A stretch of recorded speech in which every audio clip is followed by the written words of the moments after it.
在我自称是叫做机器和人工智能的带路党，对吧？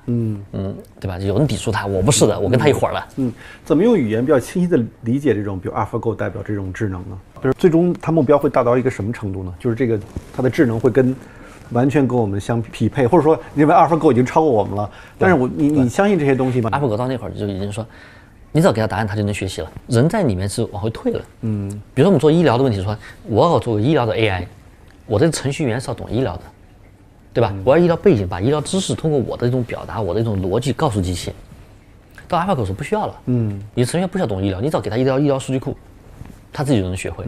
到 AlphaGo Zero 之后的话呢，又进一步，连你历史数据都不要了，他可以自己去各种重演一部历史一样的去尝试，从什么都不会，然后一点一点的互相博弈、互相学习，最后进化到了今天它这一个机器，就重演人类2000年的这个进化。AlphaGo 原来的机器是把2000年的进化的这个结果塞进去，AlphaGo Zero 是重演不进化。你从不担心就他们所谓想象那个可怕的那个世界，就最终机器会战胜人？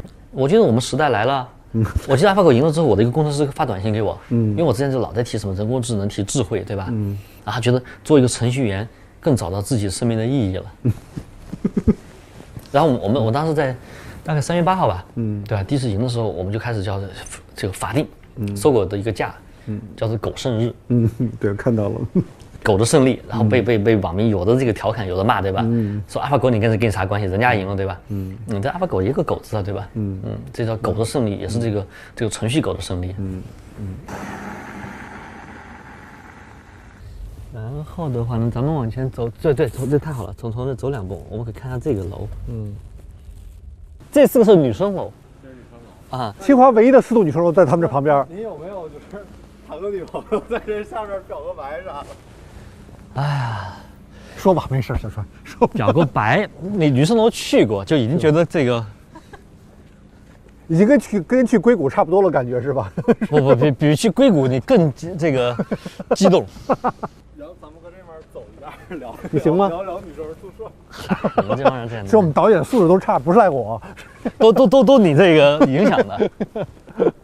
我那会儿的话呢，这个怎么说呢？我对女生的成绩特别看重。你对女生的成绩特别看重？对，成绩不好，这是不是我演的，那是坏人。我记得当时他们我们97级有他们一个校花，对吧？当时也是集训队的，你看集训队可能够聪明，对吧？然后正好是我是他的这个 mentor， 是他的导师，对吧？这个会有通讯嘛，因为我指导他，然后还给我寄照片，然后就写信，不要给我套近乎。这个北大清华不一样的，那么一身正气，一身正气，对吧？因为我觉得，因为我考核你的，对吧？你这个是不对的。还挺好看的姑娘是吗？现在干嘛去了？现在在澳洲当教授呢。也还是挺厉害的人家，是吧？而且是最年轻的正教授。那这是副教正教授的，对吧？再见面什么感觉？挺好玩的吧？然后到清华来，他就找我，吓得我就不敢回宿舍。什么时候的事儿啊？那我大一，我大二了，对吧？为什么害怕呢？那比如说，我那个陈楠，我那个书呢？对，啥书啊？就是你现在看到这是什么感觉啊？我这很早看这本书的，对，就是不是就是大学时候看的，你研究生时候是，对我来讲是很震撼的。就第一点说，我原来是用计算机的或者是数学物理的东西，只是去解决一些物理和科学的事情，但突然间你发现用理性的东西去分析这个一个人文的东西，就是社会背后它有它的这种规律，它的美，你可以观察它，它的现象背后是有它必然存在的这样一套逻辑的，就把这样一个我们原来是不敢去碰，或者说是这种觉得特别跟理性没关系的事情，开始慢慢纳入到了一种这种理性的思考框架里去，你一样能看到它的过去怎么样，它的未来怎么样，对吧？所以我觉得这本书对我讲是启蒙性的，它打开了我对社会的认知，知道什么叫社会学了，比如这个社会对你之前理解那些科学的世界之间的这种更直接的冲击是什么呢？有吗？你可以用科学的方法或者用理性去认知更大的一个世界。就平时我们看的东西来讲的话呢，计算机01的代码生成一个程序，对吧？那还是只是这个它被限制在了一个计算机里面。但是我们周围接触人，周围接触事儿，它背后都有规律。说我突然发现一个你不可预测的一个一个这种不确定或者你没法去认知的东西，开始慢慢呈现出它的一种规律来。这个后来我上大学很吃惊的一个事儿，这个孙悟空是不讨女孩子喜欢的，猪八戒讨喜欢的。我说这啥情况？这个一个又懒，对吧？那本事又不大的东西，他为什么会这样呢？所以你会真的只有你看到其他东西都反他之后，你才发现说这世界不是唯一的一个选择。那你说你读到这个，你说对这个《西游记》孙悟空、猪八戒的解释之后，那对你的现实行为会有修正吗？会有什么样的改变吗？你只是觉得很意外？意外啊！对，怎么居然会这么想问题？就是女孩子会喜欢猪八戒这事情。你还需要再过好多年，你才能真正去领悟这件事情。逐渐的一个过程。对，很多时候真的是事后你发现这个世界跟想的不一样，对吧？我印象比较深刻的事情的话呢，最早有2个公司或者2个业务让我就处于很震撼，一个叫做好123。啊，对，你说，对，我知道，我记得那一个福建小伙子做的是吧？对啊，因为当时在搜狐里面觉得搜狐就是宇宙中心了，所以当时好奇，你想看用户从什么地方来到搜狐，一查日期计算，大概有1/3的搜狐用户是来自于叫好123的。我第一反应就是算错了，这东西没听过，什么东西啊，对吧？那打开它一看，哇，密密麻麻都是网址，对，丑陋无比。你就觉得是病毒吗？是什么搞错了吗？然后只有旁边一个小兄弟，这个一个编辑走过去，对吧？说这个我知道啊，好123嘛，这我们老家都用它。就电信在给你这个装宽带设成首页的时候，就会把它设成你的默认首页。哇，你才知道这么一个网站，简直就是觉得你自己的研究生白读了。对吧？我们公司的美工全部需要了。因为在那会儿你知道他一个月还能收入300万。搜狐在那会儿还是不赚钱的公司。发现比好123还晚一点。这我都没用过。它是一个盗版光盘。就是你知道我们如果说用 Windows， 你正常买是正版的，很贵啊。对。而且买回来之后里面是既没有 Office， 又没有 WPS， 也没有其他 Photoshop， 什么都没有。所以 Windows 的话呢，是我们认为一个就像一个昂贵的毛坯房。好123的老板他讲说，我们是一个免费的精装房，你拿着光盘一装进去，盗版的，所有你喜欢用的常用软件都装进去了，拎包入住，什么都有。你说你用哪个？然后这老兄的话呢是极度有产品精神的。当时我们跟他合作输入法的时候，他验证你输入法好不好，你要不好也不给你装进去。他自己还有测试团队，要确保你的所有的这种软件的兼容性、运行性能最高。这个光盘这个复制出系统，在当时占中国电脑的70%，所以很快我们的输入法就变成全国人民都用了。那我们都用过这个，肯定对，这肯定不知道。反正我相信你可能没花钱买过正版 Windows。别这样。对。今天可能买了，这样子早年间我相信没人买，咱们那时候没人买这个，对吧？对。所以在那个时代里面会出现这样一些角色。对。然后你发现这都在搜狐体系之外的东西。而且那是一个非常明确对这种清华北大那种精英主义的挑战，对，巨大自以为是的精英主义的挑战，所以就当头喝棒。所以后来我们提的叫3级火箭，就是指为了做搜索，用输入法推广浏览器，就浏览器打开首页就搜索，叫3级火箭，在后面很出名，大家都用这方法。对。但是我如果细想，这个3级火箭其实是一个番茄花园加上好123的一个合体。所以到后来找到了搜索去的一条道路，解决这样的一个问题。那个过程中最难的部分是什么呢？最难的问题是说要说服张朝阳，要让他的这样的认知能够去接受这样一种跟他原来想法不一样的东西。但说服的技巧是什么呢？对，还有技巧我早就说服了，对吧？所以很多事情只有当事情足够这种坏，然后大家在共同思考这个辩证通的时候，你才能提出一个这个有效的解决方案来。当时是我已经提3级火箭被视为异教学说，被边缘化了。最后管得一团糟的时候，就拉回来，老张想对这有期待了，你提这方法，他开始接受。你中间没有想放弃的时候？没有过。这是很有意思的一个事儿。是啊。对，可能也是这种清华培养出来一种性格，就是排除万难，对吧？就是更多相信自己的思考，相信自己的创造发明，对吧？我记得当时搜狐有几个副总裁，哇，听着我觉得好有道理啊，但会不对啊，为什么他知道我不知道呢？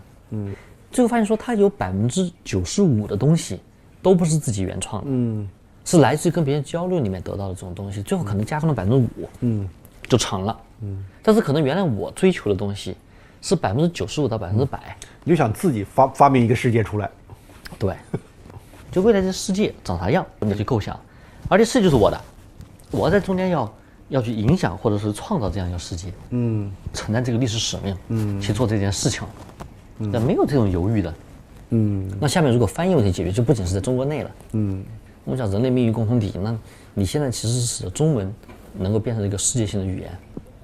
那现在这过程中最难的部分是什么呢？对你来说，最难的地方就是说，我们的员工是否有同样这么大的一种热情，是只把它当成技术问题去解决，还是有这种大的一种使命感，能够形成这样一种，就是给大家洗脑这件事情，管理上的问题。其实本身上这个管理上是你是有一种对人尊重，说我是我，你是你，我尊重你的每个想法，对吧？然后使每个人成就每个人最大化，你天生有一种对别人的这样一种尊重，这种尊重在。所以之前说有的公司什么价值观考核，你说什么东西啊，对吧？是什么性格测试，一种发自内心的要去把自己的这种思想植入到每个人身体里面去，在这里面我发现自己是有弱点的，他跟你本性是抵触的。是啊。但是你知道没有这是孙悟空干这些事儿，对孙悟空简直是个侮辱啊！你想想，孙悟空这么一个自由自在，他是个 free spirit 啊，孙悟空。对。但是你自由是你希望别人自由，对吧？对。但是你要让每个都要说，不管你是信不信，我一定要把你洗成我一样的人。对。这个事情对我讲是这个内心中间一个障碍。那能克服吗？这个东西，这是很天然的一些东西的。所以你更多来讲的话呢，你还是有种热情，是希望别人跟你建立共同的一种认知，但是你不是通过一种这种强迫的行政的这种手段。你还是希望就是去说服每个人是真正是从内心中认同这件事情，这个效率是低的，但或许是不是长远来看这效率反而又是高的？这样的组织可能看起来会慢一点，但是它会蕴含出更多的创造力，会不会这样？因为各个的好处，比如说你说，其实我就讲说中国这两个公司，一个阿里，一个腾讯，对吧？阿里是强调这种价值观这个一致性的，马云在战略上讲的话是靠自己的这样一种煽动力。会包括自己对未来这种 vision 是看得很清楚，他知道未来长啥样。然后同学们，你听我的。腾讯在讲，他能给你一些底层的这样一些土壤，说这些土壤很重要，长成啥东西来讲，我觉得在他心中不是有那么清晰的画面感的，它是共生的，更多是能够释放你每个人的能力。他两个帝国都很厉害，你让我哪个都更厉害，我就看到腾讯说哇太厉害了，对吧？可能把阿里干掉，你看到阿里哇太厉害了，他也能够有自己巨大的这种生命力，截然不同的两种文化。在性格上呢，你自己觉得你更偏向腾讯的文化是吗？我觉得我们更偏向腾讯，对吧？说阿里东西你是学不来的，但这两个制度到底谁好谁坏，今天是没有结论的。在公司层面，大家想法一致，更有战斗力。对吧？但这件事情跟你原生的这样一种希望每个人这种百花齐放的这样一种精神，我觉得是自己挺难去摆脱的一种能力，这是你自己的一种缺陷或者宿命。这种冲突会让你不舒服吗？还好。大话西游讲的我不入地狱谁入地狱，对吧？这是你自己的这样一个角色。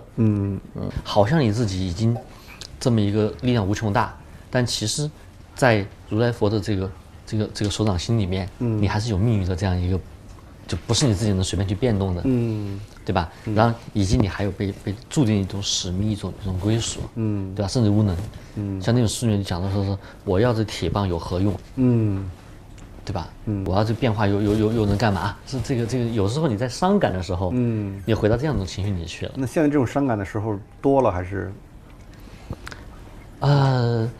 跟最早的这么一种说是那种叫钝感的时候是多了很多。偶尔伤感一下，但是我认为这东西是一种文艺范儿的东西吧，是一种生活调剂品。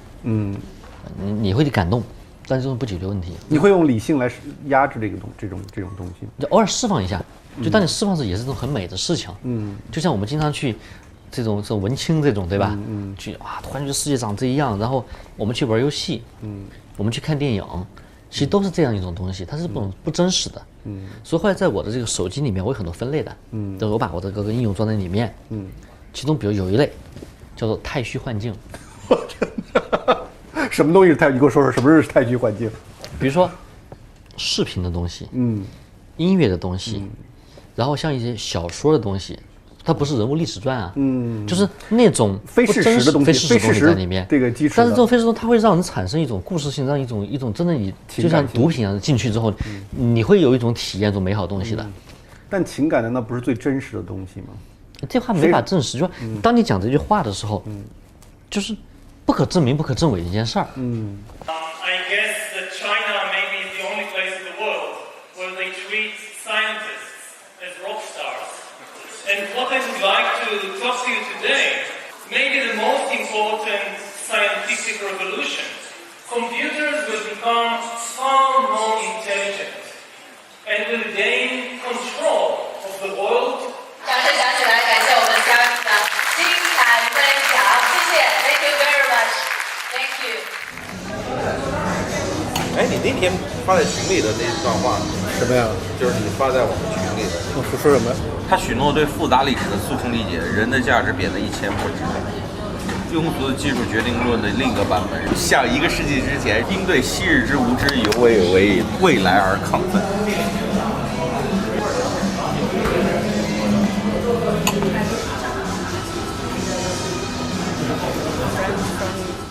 A different place. Sorry for a very tight morning. Yeah. Can I just ask everybody who doesn't have to be in the room to not be in the room? Thank you. Do you feel bored? I mean, so many questions. Some You must questions repeat yourself. some questions repeat and some questions are new. So hopefully there is always at least one question which is completely new. I mean, do you feel surprised that you become a so global phenomenon? Yes. What's the feeling? You said you treat like a rock star. So what's the reason for yourself? I guess that I'm the kind of questions that interest me are now very relevant to people all over the world, and I engage with them in accessible language that the general public can understand. I mean, there are other people who are also doing research on similar topics, but they write or they talk in such a complicated way that nobody except a handful of other professors can understand what they say. And they reach new insights and new theories. And then you need people like me who take these insights and theories and bring them to the general public. Do you worry about that maybe you simplified their theory, or I mean you simplified the whole history of humankind? Do you worry about it? Yes, I mean this is a constant worry. It has to be done because if you want to write the history of the world in 500 pages, you have to simplify. How do you say? Throw away the baby with the bathwater. I mean, you have to preserve some key insights, some key ideas. Otherwise, what's the point? Talk about insight as a medieval historian. Yeah. I mean, historian training shape your view now. It gives you a much broader perspective on the current and future developments. And if you look at the 19th century Industrial Revolution, a country like Britain or Germany became a powerful empire because it industrialized first. But then a country like China or like Korea suffered tremendously. It was occupied and exploited by the industrial powers. So some things repeat themselves. Every invention, every discovery usually creates new inequality. As a historian, I can raise a warning that it's very unlikely that the new powers of artificial intelligence will be shared equally between all the countries in the world. It's much more likely that some countries will lead this new revolution. They will be able to dominate and conquer and exploit all the others in an even more extreme way. So some things repeat themselves, but other things are really different. I would say that maybe the most important difference is that in the past, almost all the inventions and discoveries, they gave people control of the world outside. We learned how to control the other animals, the forests, the rivers, but we never gained much power over the world inside us. And this is the big change that will happen in the 21st century. Powers we are gaining is power over the internal world to re-engineer and manufacture bodies and brains and minds. I think Earth will be dominated by entities which are more different from us than we are different from Neanderthals or from chimpanzees. Do you feel that you maybe sometimes you underestimated the human spirit? I mean, from late 19th century, maybe from Freud, they tried to explore your psychology. And also Virginia Woolf said the human spirit changed totally. But really changed? You are right. We know very little about the mind and about the spirit or the psychology of humans. It won't prevent us from gaining immense manipulative powers over ourselves. And this is one of the dangers. We had control, we had power to manipulate the world outside. We didn't understand the ecological system. And the same thing may happen with the world inside. We are far from understanding the human spirit or the human mind. And the result may be that we will face a mental collapse, similar to the ecological collapse we are seeing now. I think we are facing the danger of the distractions. Maybe human spirit is much more adaptive than we think and we imagine. It is very adaptive. That's certainly true. And we see it here that we still have the Stone Age bodies and Stone Age brains, and here we are flying in airplanes and living in big cities and so forth. So we have an amazing ability to adapt. But what we see is a process of domestication of humans. We adapt the abilities that the economic system needs from us, the political system needs from us, but we neglect many other potential abilities that are deteriorating.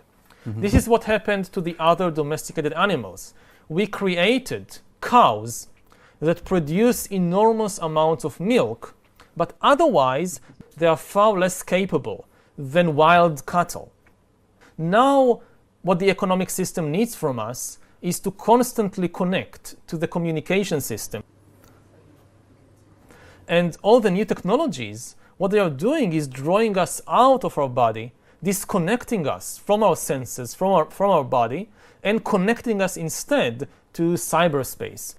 If you don't feel at home in your body, you will never feel at home in the world. My impression is that the number one cause for the feeling of alienation and stress, which has huge economic advantages, but the mental price is very, very big. It's like Silicon Valley. Maybe you can have this kind of utopian vision of a world governed by science and by rationality and things like that.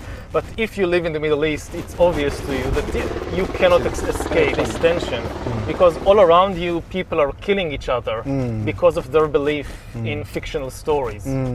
So it's very clear to you that fiction is an extremely powerful thing.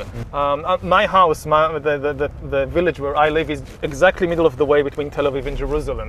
On the one hand, I'm very connected to this world of Tel Aviv. Modern technology, modern technology, high tech, all that. And on the other hand, very connected to Jerusalem with all the religion and mythology and especially this is why I think much of my writing and scholarship is about this tension between the modern world of the 21st century and artificial intelligence and all that, and on the other hand the still great impact of all these mythologies and fictional stories and religions. When did you notice the tension?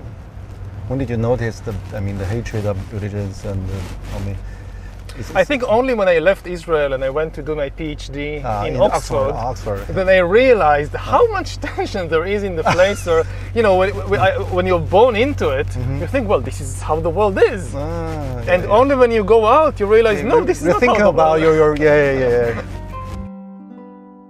为了更充分理解这个国家与赫拉利，我约了几位当地人闲聊。我的朋友王石正在以色列游学，他与我一同前往。007那个谍战片啊，这个行业，对。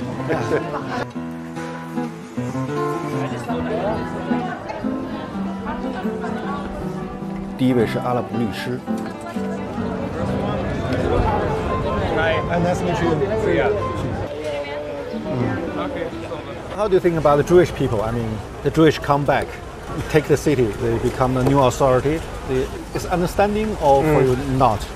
For me, I don't have a problem with the religion about the Jews. And they was living here before the occupation, and we have places that they are neighbors of the Arabs, and they don't have any problem with the Palestinian here before the occupation. When they kick them out from Europe and receive them, and later they are get of this country. But after, it's became the problem. When I talk with the Israelis, most of the people, they have this stereotype. We really feel that. When they talking with me, are you real Arab? Yeah, I am Arab. Are you born here? Yes, I am born here.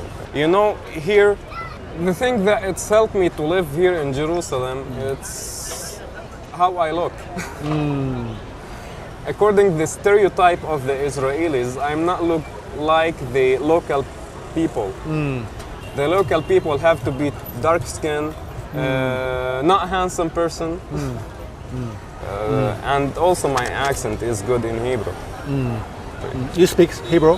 Yeah, of course, because I'm lawyer. And in a good accent.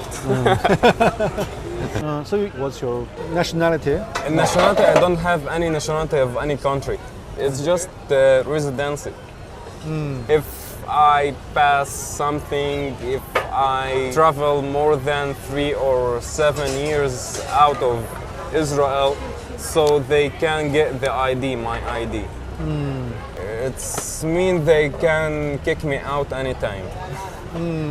Like that we live. Do you have any solution? I mean, Actually, I don't see any solution. I am born here and I love this country. I will not pass to anywhere.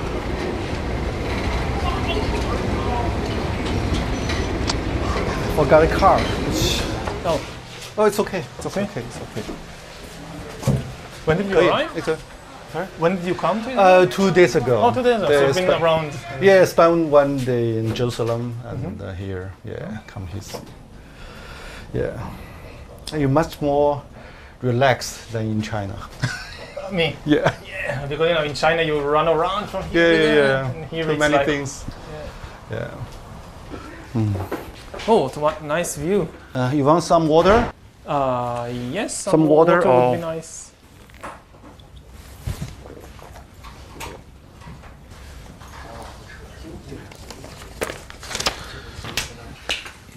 Tell me more about, I mean, your self-searching in Oxford, your life, your thinking, your mentality, how the change happened. Yeah. How the change happened. Yeah.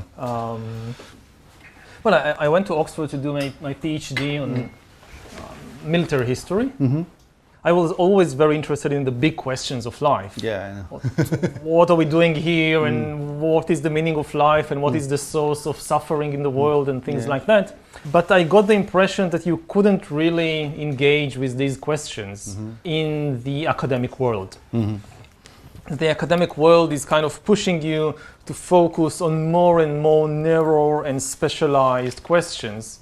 On a parallel track, I'm personally very engaged and interested in these big philosophical questions. Big tension for you. Yeah, when I got my tenure at the university, I felt that, okay, now I'm kind of secure. Now they can't do anything to me. I'm some terrible crime, like you murder the dean or something, they can't touch you. Yeah.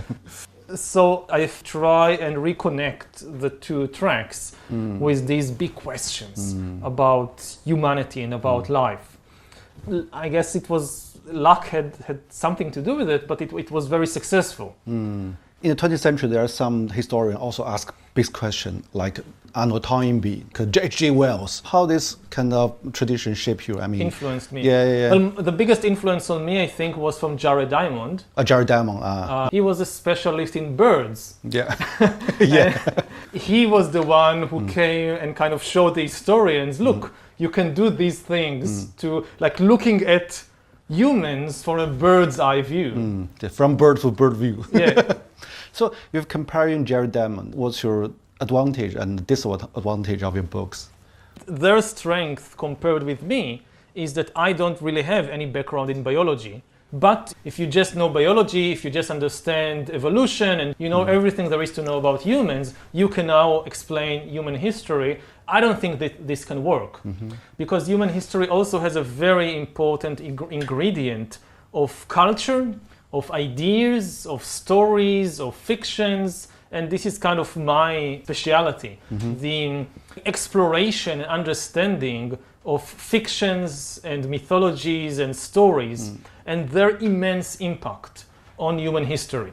And if you don't give enough importance to the stories, to the fictions, you will never understand something like the Second World War, or like the French Revolution, or like the rise of Christianity. There was no biological or geographical explanation. So what do you think the major flaw of your theory?